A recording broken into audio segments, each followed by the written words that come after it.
Good morning, everybody. Welcome to this year's Bench Bar Breakfast. Judges, we especially thank you. This is our time to honor you today. My name's Crystal Thompson. It is my privilege to be one of the co-chairs of the annual meeting along with Lamont Jefferson and Marty Truss. Thank you for being here. If you get a quick second, I want you to flip the program around to the back side and look at our committee members.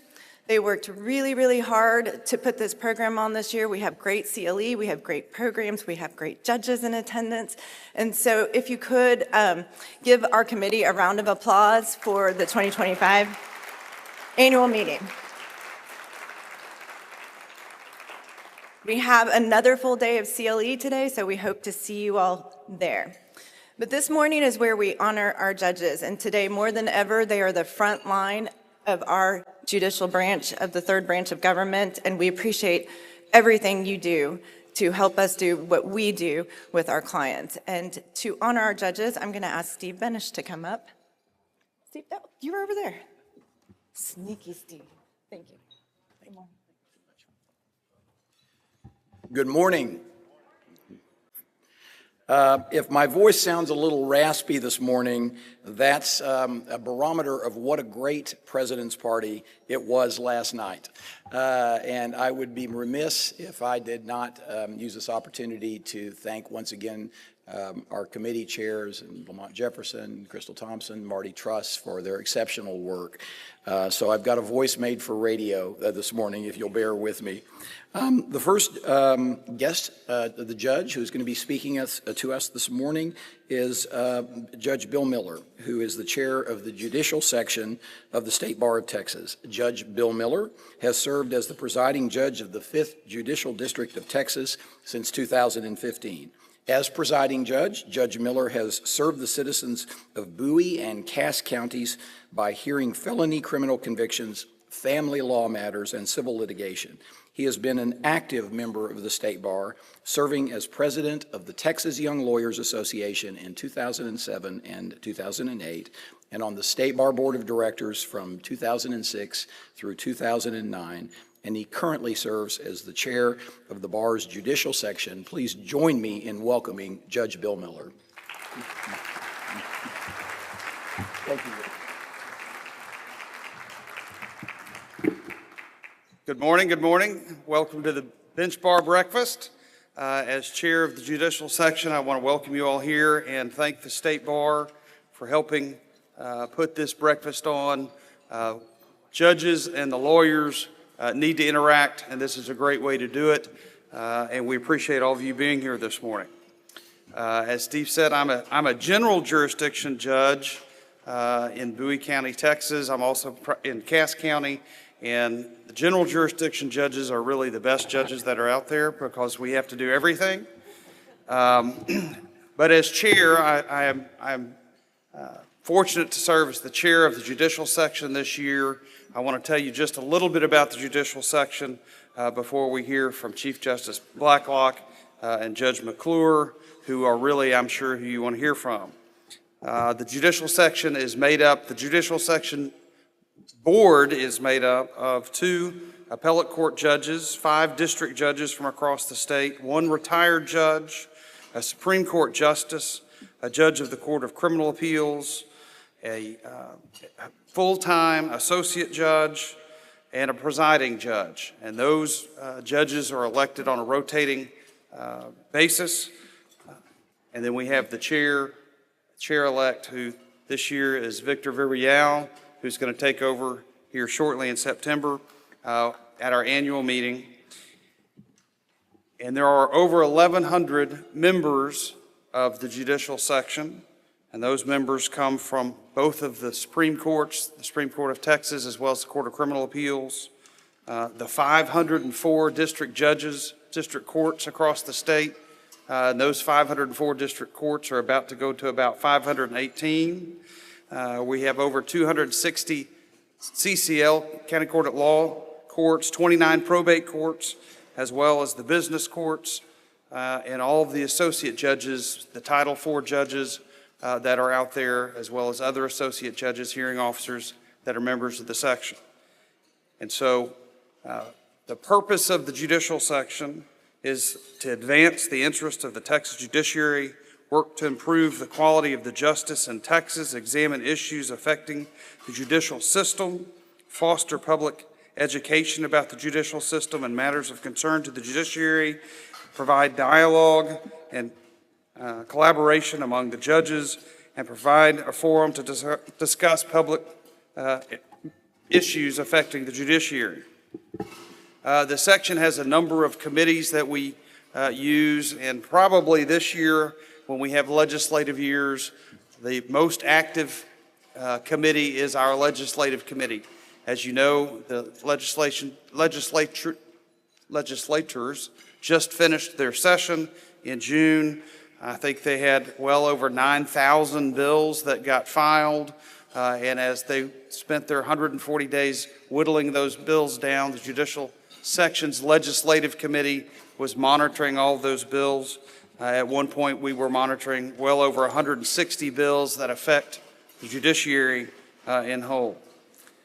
We also have a Judicial Ethics Committee so that judges who have ethics questions as they are dealing with the cases that the lawyers bring before them, they can call and get an informal opinion, and if wanted, a formal opinion.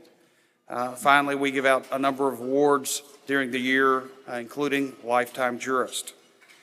One of the issues that I think has affected the judiciary, and I think probably everybody in this room has seen it, is the increased rhetoric, attacks on judges, and the general ability of politicians, I think, to use judges as punching bags. Judges can't fight back most of the time, and so to all the lawyers out there who have defended the judiciary, thank you very much. Texas judges have a hard job. They make tough decisions. The lawyers, of course, we were all lawyers too, still are lawyers, bring cases to us, and if they weren't difficult decisions, they wouldn't be there. If it's not a difficult decision, you guys settle those cases. And so it's the difficult decisions that get brought before the courts.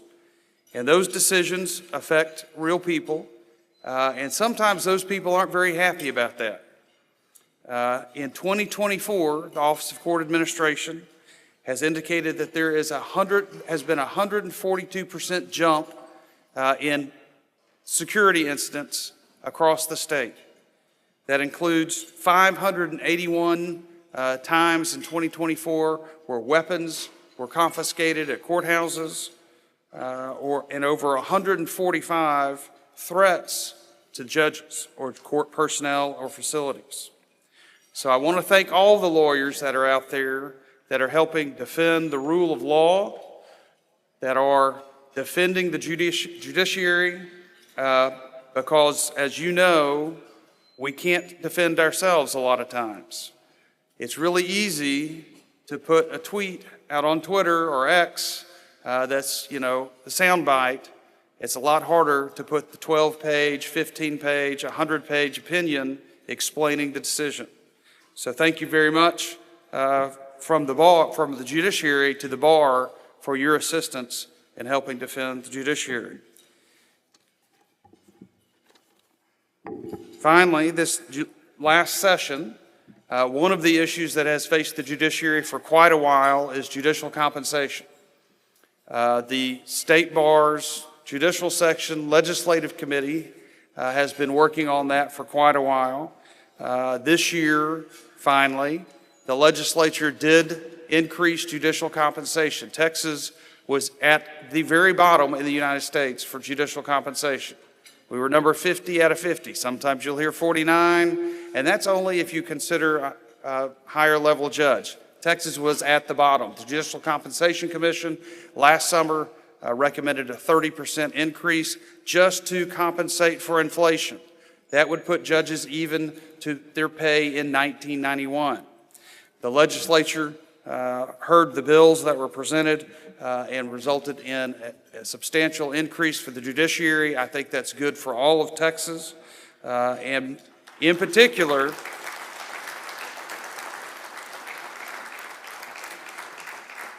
There were a lot of judges across the state that were working to help make that happen.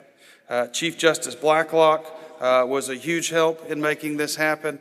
Justice Busby on the Supreme Court was a huge help in making this happen. Judge McClure on the Court of Criminal Appeals, and judges from every level of the judiciary helped assist in trying to educate the legislators on what needed to happen. Ultimately, they were able to work out a deal. Especially, though, I want to address and thank the chair of the Legislative Committee, Judge Alfonso Charles. Is he here this morning? He's probably resting. He has been the chair of the Legislative Committee of the section for many years and has been working towards trying to get compensation addressed by the legislature, and he finally got it done. And we want to especially give him a round of applause, if you will.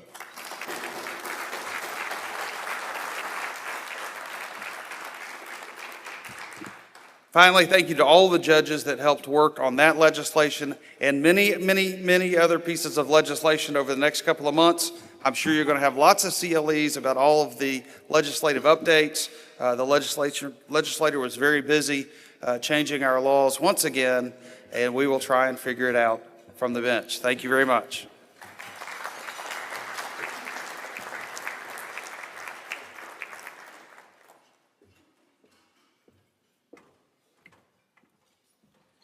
Thank you, Judge Miller, on behalf of the State Bar Board of Directors, for so ably representing the judicial section in your service on the board this year. Our next speaker is going to be Judge Jesse McClure. Judge Jesse F. McClure III has served on the Texas Court of Criminal Appeals since 2020. He previously presided over the 339th District Court in Harris County and served as a special prosecutor for the Texas Department of Insurance. Before his time at the TDI, he was an attorney for the Department of Homeland Security and an assistant district attorney for the Tarrant County District Attorney's Office. Please join me in welcoming Judge Jesse McClure to the stage.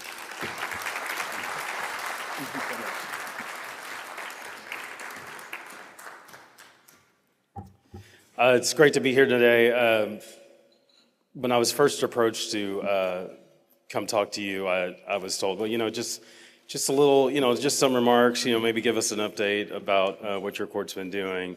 And then I recalled a conversation I once had with my mother.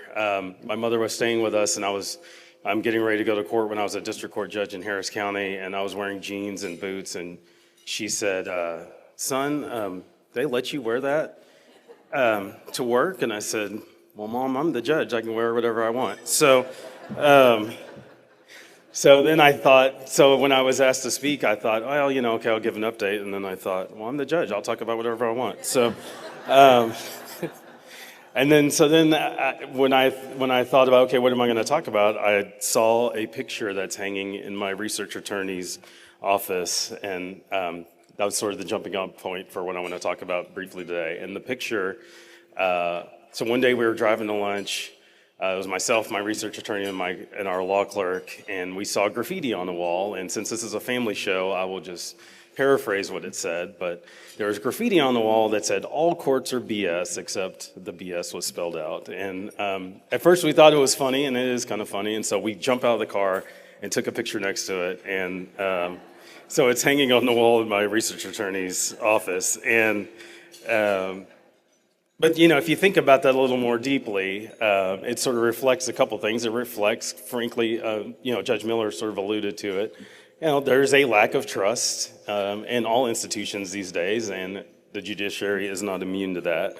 And it serves as a reminder to me. I mean, I see that picture and I laugh, but it also serves as a reminder that courts should be transparent. We should be accessible. And we should remember what our role is. And so that's kind of what I want to talk to you about today. And if you take something out of this, I'm not preaching at you. Sometimes I teach Sunday school, and when I give a Sunday school lesson, I try to give a lesson that also applies to me, that I'm going to hold myself to. And so this is sort of the remarks I have apply to everyone, whether you're on the Texas Supreme Court or whether the ink is still wet on your law license, or if you're not even a lawyer and you're just like, why am I at this judicial breakfast. Hopefully it's something that will apply to all of you. And, when I saw that sign and when I think about that sign really could have been written at any time in our history. You could have written that sign, you could have put that graffiti up after Plessy versus Ferguson. I'm sure Fred Korematsu in World War II probably did not have a whole lot of trust in the court system when the Supreme Court said, yeah, that's cool, you can detain American citizens willy-nilly just because it's an emergency. Maybe after Bush versus Gore, people didn't think that, or maybe after Brown versus Board of Education, or on and on and on. We've had these hot button issues that come up, especially Supreme Court cases, and when your side, I use that in quotation marks, loses, you probably don't trust the judicial system, and when your side, in quotation marks, wins, you probably think the judicial system is fine and dandy. But we should try to be better than that, right? Instead of just saying, well, I lost, so it must stink, or I won, so it must be great. And again, to be clear, it's not about them, because we are susceptible to it too. I mean, judges can be susceptible to it too. And so what is this lack of mistrust? How does it manifest itself? And when I was a criminal court judge in Houston, oftentimes I'd have to persuade somebody not to represent themselves. It's their choice. And I guess technically speaking, I'm not supposed to persuade them. I'm supposed to warn them about the dangers of them representing themselves. But often it turned into me trying to persuade them not to represent themselves. And why is that? A lot of it is because they didn't trust the system, because they thought, well, their lawyer, I see their lawyer yucking it up with, I see my lawyer yucking up with the prosecutor, I don't like it, or I see the prosecutor and the judge yucking it up, so I don't trust the system, so I'm just gonna do this by myself. And so we have to be cognizant of that, right? We have to make sure that we gain the trust and earn the trust and keep the trust that people are putting into us. And again, I say this not as a preemptive whine about you shouldn't complain. I'm perfect, don't complain about me. I'm obviously not perfect. And I don't want anyone to think that we should stifle, reasonable criticism of judicial decisions or judicial behavior. But, and I'm a beneficiary, quite frankly, of, at least I'd like to think so, of legitimate criticism, because I'm a judge partially because 10 years ago, I was whining about a judge, and I had a friend say to me, well, if you think you can do better, why don't you do better? And so hopefully I'm doing better. Who knows, maybe I'll inspire somebody else to think I'm not doing a good job, and then they'll become a judge as well. And so we use these terms, Judge Miller mentioned the rule of law. We use these terms, the rule of law or judicial independence or stare decisis. We should follow precedent. And I would challenge us all, if we're going to use these terms, to use them consistently. And so, again, judges are not immune from seeing judicial decisions or seeing the way things are going and kind of having a knee-jerk reaction. And so when you see a decision you don't like, do you say to yourself, well, that's the rule of law? Are we willing to say the rule of law is alive and well even when decisions are made that we don't like? Are we willing to say judicial independence is alive and well when a judge appointed by a president we like makes a ruling that favors or helps a president we don't like? Are we willing to say, well, that's judicial independence, that's okay? Are we willing to do that? Are we willing, as lawyers, are you willing to tell your client when they lose, hey, we gave it a shot, it didn't work out, it's not because the judge is crooked or dumb, it's just is the way it went. Are we willing to do that? Because if we're not, we're sort of the gatekeepers for this thing, and if we're not willing to do that, how is anyone to look to us for guidance if we're not willing to do that? I live in Harris County. There are over 60 district judges in Harris County. That ballot goes on. If you live in a big county, you go to the polling place on election day, and that ballot just goes on and on and on. And I don't know I'm on the Court of Criminal Appeals. I should supposedly know everything, not everything, but at least everything about criminal law. And people ask me, well, what about Judge so-and-so? What about Judge so-and-so? And I'm like, I don't know. I have no idea, but I do know how the system works, and hopefully I can at least say that, whatever the result here, obviously there are some judges better than others, but whatever the result here is, it's not going to be the result of corruption or some sort of nefariousness. It's just going to be, two good judicial candidates running against each other, and hopefully we will survive. So why am I telling you all this? I think I just want to give you some good news. Again, is my role on this court. I spend a lot of time talking to judges. I've met hundreds of judges across the state, state district judges, Court of Appeals judges, obviously. The Texas Supreme Court and the Court of Criminal Appeals are in the same building, so, we obviously talk a lot. I've met dozens of federal judges, and I can tell you that almost without exception, these are people doing a good job. And they may not have the result you like, but the process they're following, you can have faith in. And I hope that you would take that to your clients. Hopefully you would take that to the people who look to you as lawyers when it's time to vote or to explain how the system works. I'm here to tell you that that's alive and well.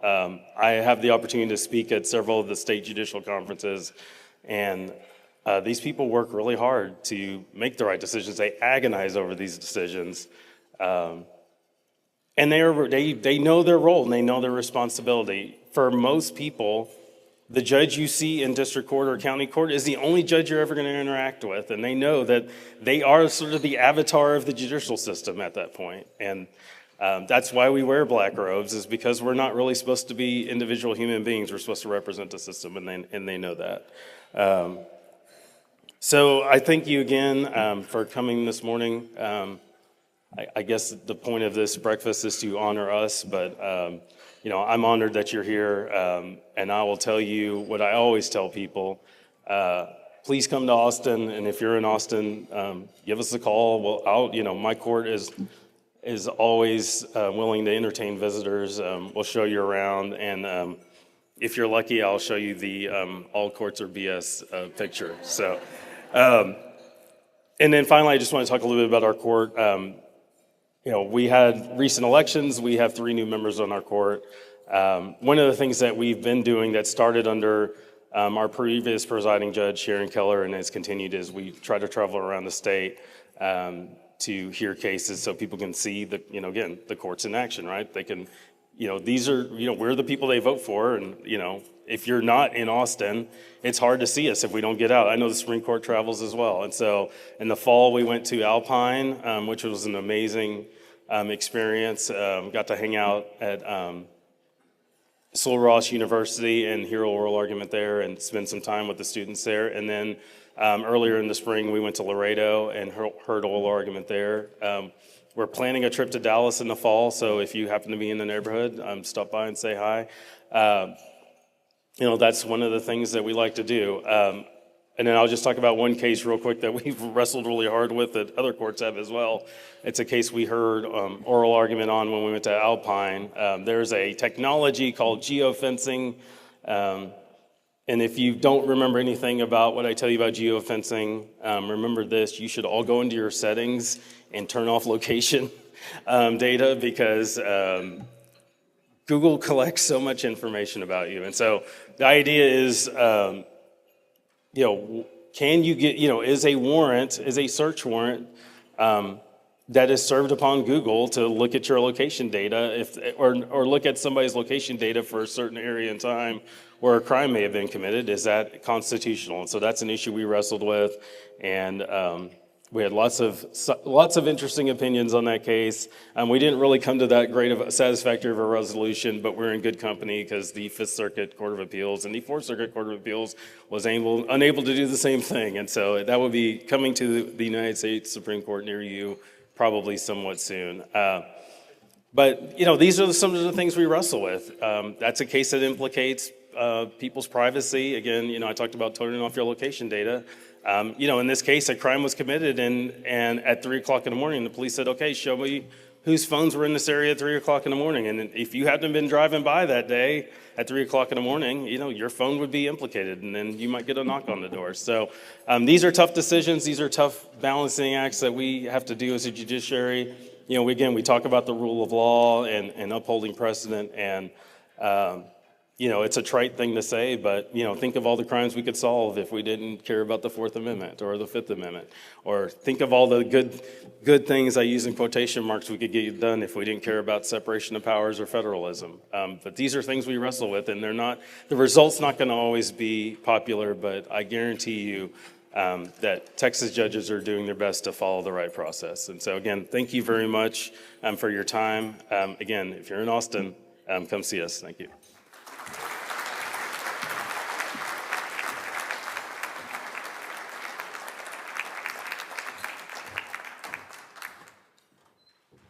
Thank you, Judge McClure, for your service and for your words.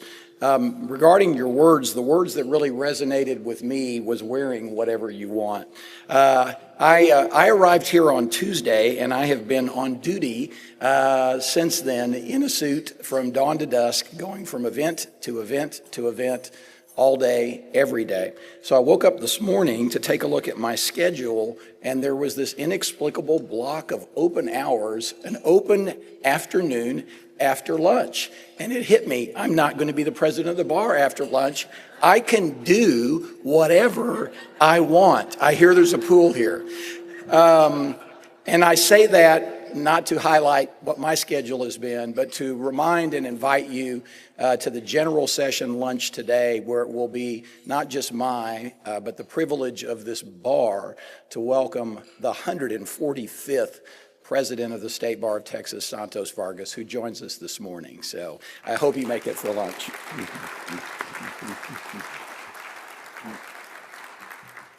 It is also my privilege to introduce our Chief Justice, Jimmy Blacklock. Chief Justice Jimmy Blacklock was first appointed to the Supreme Court of Texas in January 2018 by Governor Greg Abbott.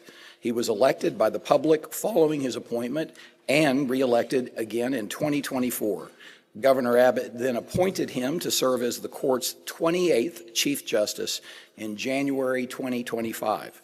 Before joining the court, Chief Justice Blacklock served as Governor Abbott's general counsel and in the Attorney General's office under then Attorney General Greg Abbott. While at the Attorney General's office, the chief handled appeals and trials of constitutional cases in state and federal court involving matters such as federalism, religious liberty, and the separation of powers. As Deputy Attorney General for Legal Counsel, he oversaw the Open Records and Opinions Division of the Attorney General's office. Earlier in his career, Chief Justice Blacklock was appointed by President George W. Bush to serve in the Civil Rights Division at the U.S. Department of Justice, and he worked in private practice in Houston and Austin, and I could go on, but it would please me to please the court. So with that, I would like to thank you, Chief, for supporting the 2025 annual meeting and for celebrating Texas judges with us today. Welcome to the stage, Chief Justice Jimmy Blacklock. Thank you, Steve, thank you so much. Thank you, everybody, for being here. It's great to be with you. I was here yesterday morning to speak to the Christian Legal Society at the invitation of Justice Paul Green, my dear friend, who I don't see often enough. He's a San Antonio native. Every time I do see him, though, I'm reminded of one of the first times that I met him. And I have to tell you this story. It was early January of 2018. I'd just been appointed to the court. And I didn't know most of the justices. I hadn't been a judge. And so it's the morning of our first oral arguments, like January the 6th or 7th. I've been a judge for a few days. We're in the robing room together. I've got the robe on for the first time. You know, it feels like a dress. I feel silly. The other justices, Justice Lehrman, you were there. I see Justice Phil Johnson. God bless you, Justice Johnson. I'm so glad you're here. He was there. And you know, they're coming back from Christmas, and they know each other, and they work together, and they're having a great time talking about their families and their Christmas break. And I'm just kind of standing off to the side, just feeling nervous and out of place. And Justice Green kind of sidles up to me, you know, the way he does, and he says, now, Jimmy, we have a tradition on the court. At your first oral argument, we're all going to go out there on the bench, we're going to remain standing, and you're going to lead us in the court song.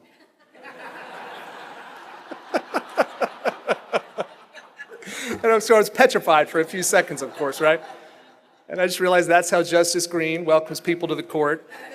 And I'm not nearly as good at hazing as Justice Green is, but we do have a new member of the court, Justice James Sullivan, who's doing a great job. We're happy to have him at the court, and we try to be as welcoming and helpful as we can be. I have a few members of the court here. Justice Deborah Lehrman, who's our primary representative to the state bar, is here today. Justice Brett Busby, who's our primary representative to the Board of Law Examiners, among many other duties. and Justice Evan Young, who also helps a great deal in the court's interactions with the state bar. But speaking of being welcoming and helpful, there's nobody who was more welcoming and more helpful to me when I got to the court 7.5 years ago, and nobody who was more responsible for helping me discharge my oath than former Chief Justice Nathan Hecht. In fact, I think my best qualification for the job of Chief Justice is that I got to watch him do it close up for 7 years. And you may know that our Constitution required Chief Justice Hecht to retire at the age of 75 at the beginning of this year. He'd served 12 years as Chief Justice, 36 years on the Supreme Court, and 43 total years as a judge. He joined the court in 1989 when I was 8 years old. He became a district judge in 1981, right after my first birthday. And he joined the court at a difficult time in the court's history. But he left the court, I'm pleased to say, and I'm blessed to be able to say, in as strong a position as it's ever been.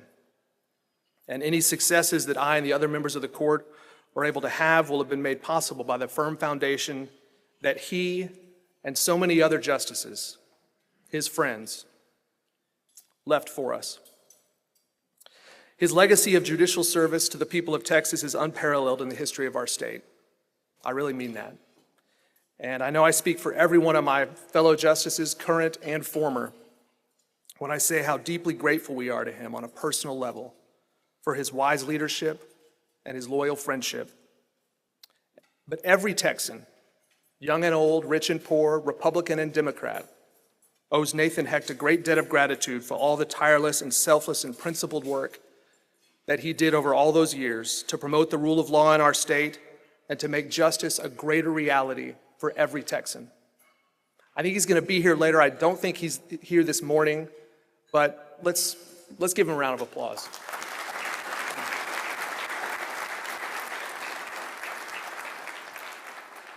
I also want to acknowledge another colleague of mine who's not quite 75 years old yet, but he's decided to move on to other pursuits.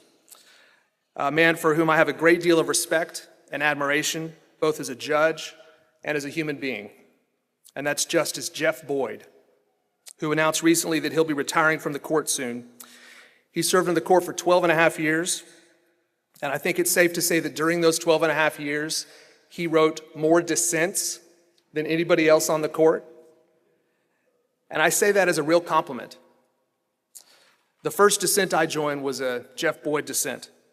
It was right after I got on the court. It was before I wrote any dissents myself, and I've written many of them. It was in a case about the Tort Claims Act called City of San Antonio against Tenorio. And you hear a lot about judicial independence. And of course, it's of vital importance that judges exercise independent judgment without fear or favor in every case based on the law as best as we can understand it. But we often talk about judicial independence in terms of the way we're appointed or elected or how we stay on the court or the way that we're paid. And of course, those are important aspects of the way we preserve and protect judicial independence. But I think true judicial independence has to come from within. It has to come from a personal commitment by the judge to work hard, to understand the law, to listen to both sides with an open mind, and to exercise your own honest judgment about the law without worrying about what others are going to say. And Jeff Boyd did exactly that and has done exactly that every single day that I've had the privilege to work alongside him. I have seen him do just that. And these seats don't belong to us. They belong to the people of Texas. Jeff Boyd's going to give his seat back. I look forward to seeing what God has in store for him and his family next. And then when his replacement comes to the court, I look forward to their first argument day as a new justice, when he or she can lead us in the court song. Another note of gratitude that I want to mention, and that's going to be the theme of this speech, is gratitude. I want to say thank you to Trey Apfel, the executive director of the State Bar of Texas.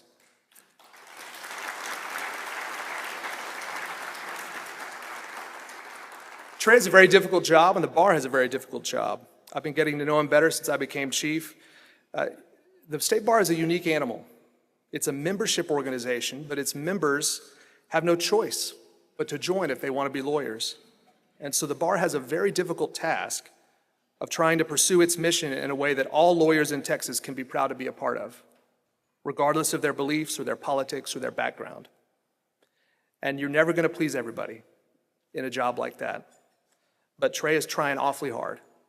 And I and the rest of the court really appreciate the job that you've been doing. Thank you, Trey.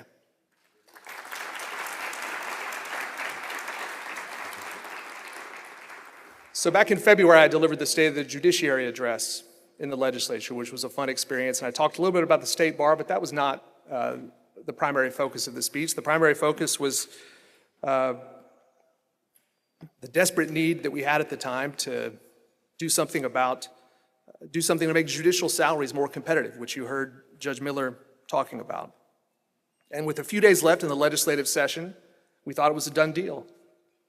You may have seen that. We thought it was happening, and it turns out that it wasn't. So it's a Thursday night before the session ending on Monday. We found out that it was imperiled. And the last few days of the session were just a mad scramble by me and by all kinds of people to try to help the pay raise across the finish line, despite the roadblocks that it had encountered in this dispute between the House and the Senate that developed. And I can't share with you all the details of how that played out behind the scenes, but I worked about as hard as I ever have. Justice Busby worked very hard. So many people, Bill Miller, all kinds of people, judges, friends of the court everywhere, worked very hard in those closing days to try to convince the legislature not to go home without doing right by the courts. But in the end, though, it was up to them. And that's what I want to emphasize. People have been very kind, and they've thanked me, and they've thanked other members of the court and other people who worked on this. What happened at the legislature was because members of both chambers really wanted to get that pay raise done. Bills that are not passed before the last day are just dead. That's just how it works. But the only reason that bill was pulled out of the fire at the last minute is because Chairman Jeff Leach, Chairwoman Joan Huffman were leaders in their chambers. Overwhelming majorities of both chambers really wanted to go out of their way to get this done in the final moments. And then the leadership, Speaker Burrows, Lieutenant Governor Patrick, made the judiciary their top priority on the closing day, the closing afternoon, when they're usually just sort of showing their families around and congratulating each other and passing honorary resolutions. They dropped all of that and worked hard for our branch of government. And I would urge everybody in this room to say thank you to your local legislators who helped to make that happen for the courts and for our justice system. Whoever your state rep is, whoever your state senator is, send them an email, make a call.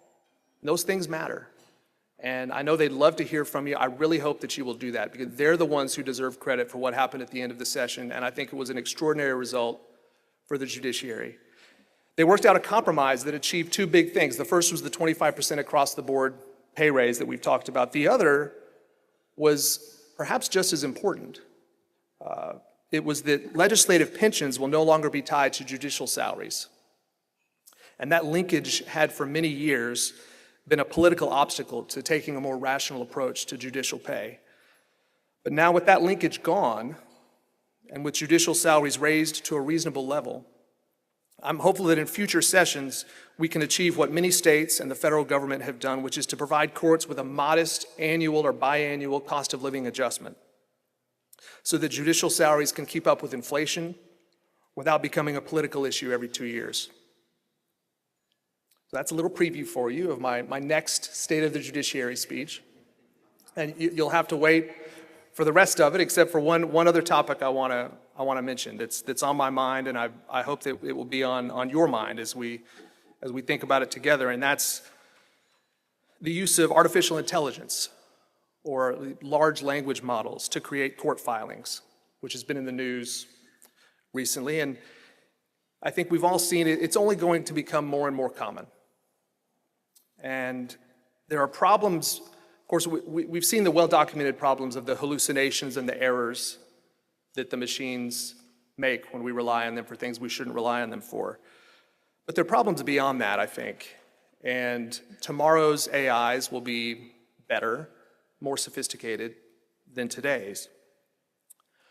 But if we do nothing, if we just sort of sleepwalk our way into a world where the first draft of every legal pleading has been written by a sophisticated machine, then I fear that we are courting a future in which no lawyer will ever have sat in front of a blank screen or held a blank notepad and constructed a legal argument all on his or her own. And that could be a world in which our justice system ends up becoming derivative of the machine's way of thinking instead of the other way around. And we may not even know the difference anymore. So maybe we should regulate it. Maybe we should ban it. I think all options should be on the table. And it's not my decision to make. But one thing I know is that we shouldn't just throw our hands up and say there's nothing we can do about it. It's a huge issue for the courts. It's a huge issue for our society. And there are things we can do about it if we decide to. And it's a challenge for all of us to step up and think productively and deliberately together about how we should approach this for the benefit of future generations. So, I said thank you to Chief Justice Hecht, Justice Jeff Boyd, Trey Apfel, the legislature. And I don't want to take up too much more of your time, but I want to close on the topic of gratitude. No matter who you are, or what you believe, or what you may think divides someone like you from someone like me, or from someone else sitting near you, I want to invite you to pause this morning with me and reflect for a moment on what an extraordinary blessing it is to live in the state of Texas in the year 2025. Texas is not perfect, but no place on earth is perfect, and no place in this life will ever be perfect. The courts are a place where people bring their grievances and their conflicts, large and small. And what a rare and precious blessing it is to have a peaceful way to resolve our grievances and our conflicts with the law instead of with the sword. But there's a danger, I think, as judges and as lawyers, for us to get so wrapped up in the many grievances and conflicts that come our way, and for us to focus our attention primarily on our grievances instead of focusing on where our attention is better directed, which is on our blessings. And instead of comparing life today in Texas to perfection, let's compare it to life at any other time in all of human history. And when we do that, our response has to be an overwhelming sense of gratitude, because the peace and comfort and freedom and prosperity that we enjoy are rare and priceless treasures. Treasures totally unknown to the vast majority of people who have ever lived. And we did not make these treasures ourselves. We inherited them from people who won them and preserved them for us. How grateful must we be to the God whose providence has put us in this time and place? And how grateful must we be to all the brave men and women who came before us, who brought about by their blood and their toil all the blessings we enjoy in modern life. Those who settled Texas, who built Texas, who endured hardships we can barely imagine so that we could be sitting here today in all this comfort and security and abundance. Disease, starvation, Indian attacks, no medicine, no electricity, no running water. Many of them were slaves. We celebrated the great blessing of their freedom yesterday on June the 19th. But whatever role they played in bringing us to where we are today, how grateful must we be to all the people across the generations, down to the time of our parents and our grandparents, who played their part in transforming a hostile and forbidding wilderness into the mighty and prosperous civilization that we've inherited. And they weren't perfect. Far from it. But we need to remember that neither are we. Neither is any generation that has come or will come. Lest we think that we have all the answers, we are just as prone to sin and error as those who came before us. And this extraordinary place that we have inherited from the people who came before us is not a lump of clay for each generation to mold in whatever way suits its fancy. It's more like a priceless family heirloom to be guarded and treasured and loved and defended to the death, polished and cleaned of its imperfections from time to time, but only with great prudence and care, and then passed down to future generations when our stewardship of it comes to an end. Our obligation to those who came before us and to those who will come after us is to preserve our miraculous inheritance of peace and prosperity and safety and ordered liberty under the rule of law for our children and our grandchildren for generations to come. And so for all of us in these positions of authority that God has given us, judges and lawyers, it is often our job to point out the imperfections in this treasure of ours and to propose ways to polish them. But let us proceed first with gratitude, with humility, with an awareness of our own imperfections, and with an awareness of just how precious and how rare is this treasure, this Texas that we love. Thank you for being here. Thank you for listening. Thank you for doing your part to preserve, protect, and defend our Constitution. God bless you. God bless Texas.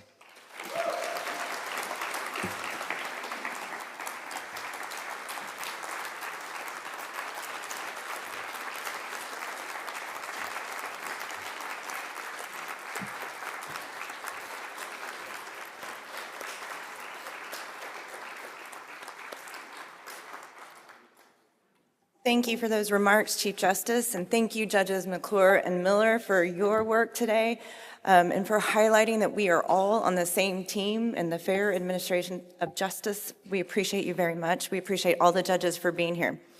We have a very full day of CLE. Our speakers have worked hard to present to you today, so please go enjoy your CLE and come to the general session luncheon, where my dear friend Santos Vargas will be sworn in as the 145th president of the State Bar of Texas. Asked to see his bar card. It's so cool. We're so proud of you and Patty, and thank you for serving the State Bar, and we look forward to your luncheon and to Steve Benish's free schedule. So thank you all for being here, and we'll see you at the luncheon.